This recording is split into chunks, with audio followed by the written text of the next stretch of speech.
Divide 382 by 5 in a long division method.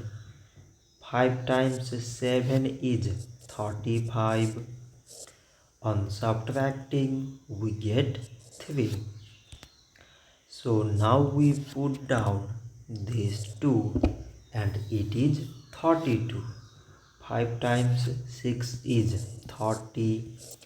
On subtracting, we get 2. So now we have no any other number to put it down. So we take here decimal, so that we put 0. So it is 20 and 5 times 4 is 20. On subtracting, we get 0.